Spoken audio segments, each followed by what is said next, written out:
একজন পরিচিত বক্তা, সেলিব্রিটি বক্তা, আমাদের প্রিয় ভাই আবু তোহা মোহাম্মদ আদনান, তার স্ত্রী লাইভে এসে তার বিরুদ্ধে পরকীয়ার অভিযোগ করলেন, যিনি বিমান বালাইয়া রোস্টের সঙ্গে প্রেম প্রীতি করে, এবং তার অভিযোগ ধরে আজকে তাদের ভেতরে ডিভোর্স হয়েছে, তালাক হয়ে গেছে, বিচ্ছেদ হয়ে গেছে।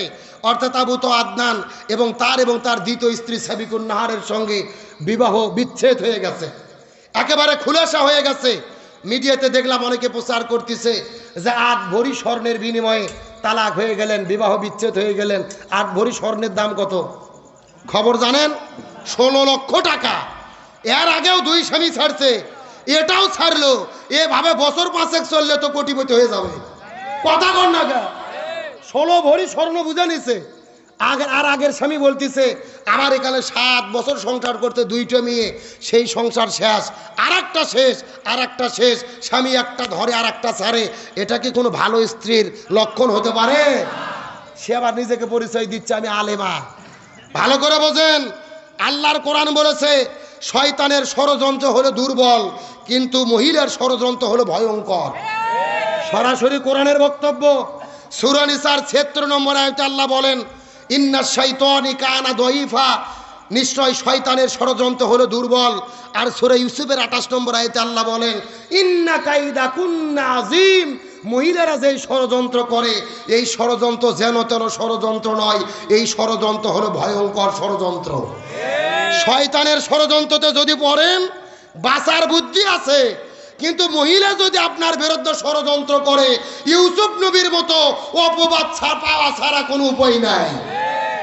আজকে আপনি স্ত্রী হয়ে স্বামীর বিরুদ্ধে অভিযোগ করলেন সে পরকীয়া প্রেম করেছে, অথচ 2 ঘন্টা লাইভ করে কান্নাকাটি করলেন, পরকীয়া প্রেমের কোনো প্রমাণ দিতে পারলো?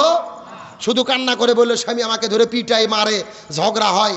আচ্ছা বলেন তো, স্বামী স্ত্রী ঝগড়া হয় না, মারামারি হয় না, এমন কোনো বাপের বেটা হাত তুলে বলতে পারবে? কেন আমরা যে হুজুর, আমাদেরও তো হয়। কথা কর না কা, স্বামী স্ত্রী সম্পর্কই হলো টক ঝাল মিষ্টি, সুখ দুঃখ কষ্ট সবই থাকবে। আরে ভাই, আমরা তো দূরের কথা, আমাদের নবী মুহাম্মদ রাসূলুল্লাহ সাল্লাল্লাহু আলাইহি ওয়াসাল্লাম, তার সাথে তার স্ত্রী আম্মা জান মায়েশা সিদ্দিকার, তারও মনোমালিন্য হতো, হযরত ওমর ফারুক যে মীমাংসা করে দিত। সুবহানাল্লাহ বলেন। তার মানে স্বামী স্ত্রীর মধ্যে ঝগড়া বিবাদ একটু মনোমালিন্য হতেই পারে। আপনি সেটা মিডিয়াতে যে প্রচার করে দিলেন, তার মানে আপনার উদ্দেশ্যই ছিল এই সম্পর্কে ছিন্ন করে আর এক জায়গায় যাওয়া। আল্লাহর কোরআন বলেছেন হুন্না লিবাসুল লাকুম আনতুম লিবাসুল লাহুন্না, স্বামী স্ত্রী উভয়ের পোশাক স্বরূপ।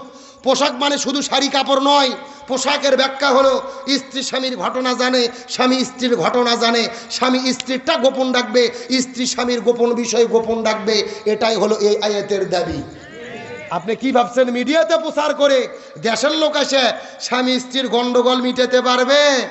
স্বামী স্ত্রী নিজেরা যদি স্বামী এবং স্ত্রী বানায় সেজন মিস্ত্রি, এ বড় কঠিন কারিগর, নিজেরা যতক্ষণ ঠিক না হবে বিচারপতি এসেও কোনো কাজ হবে না।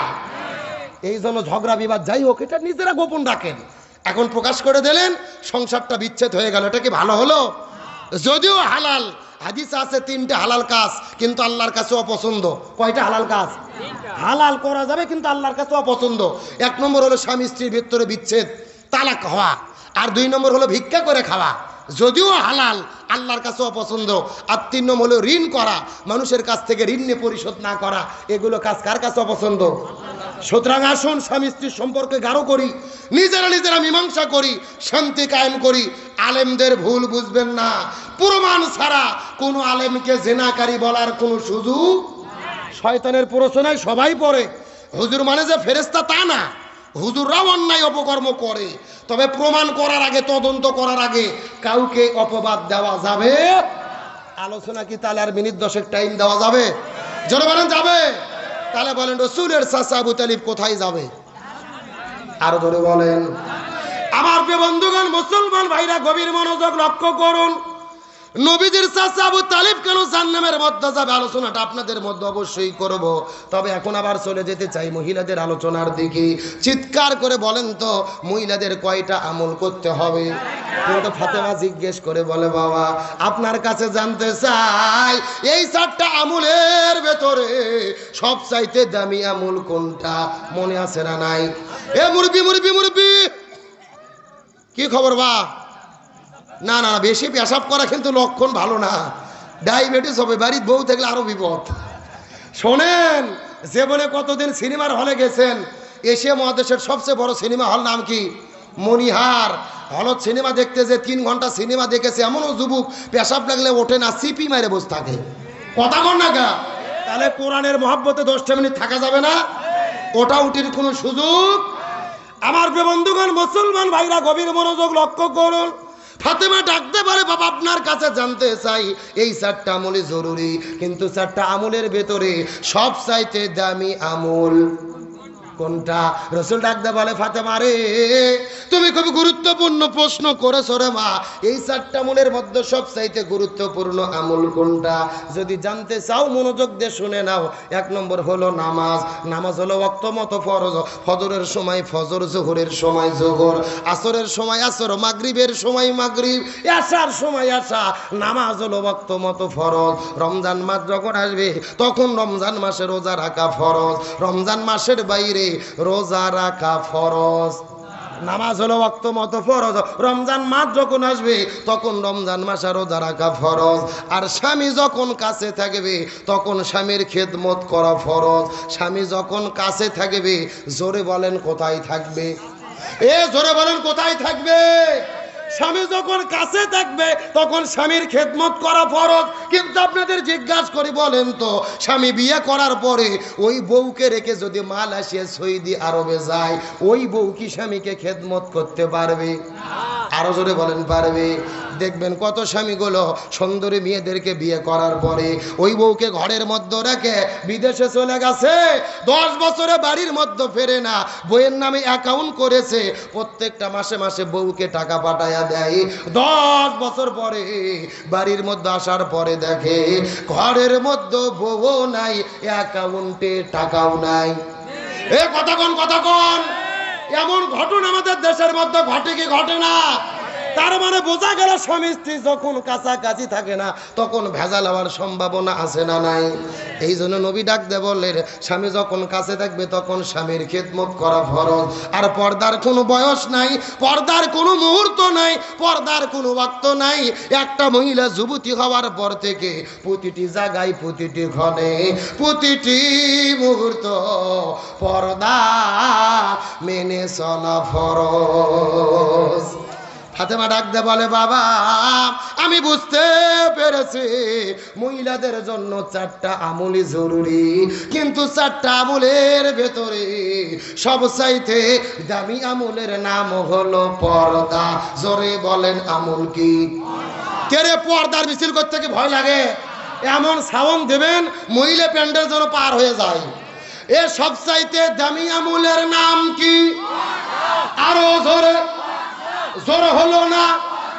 ওই পর্দা করার দরকার আছে না নাই? কিন্তু বাংলাদেশের মা বোনেরা কি পর্দা করে? জোরে বলেন, পর্দা করে? আরে অধিকাংশ মহিলা পর্দা করে না তার স্বামীর কারণে। জোরে বলেন, কার কারণে? আজকে বাংলাদেশে দেখলাম দুঃখজনক ঘটনা, একটা স্বামী এবং স্ত্রী মিলে, 2 জনে মিলে মিলামিশা করে অশ্লীল ভিডিও বানায়া, পর্ন ভিডিও তৈরি করে ওয়েবসাইটে পুরো পৃথিবী ছড়িয়ে দিচ্ছে। জোরে বলেন নাউজুবিল্লাহ।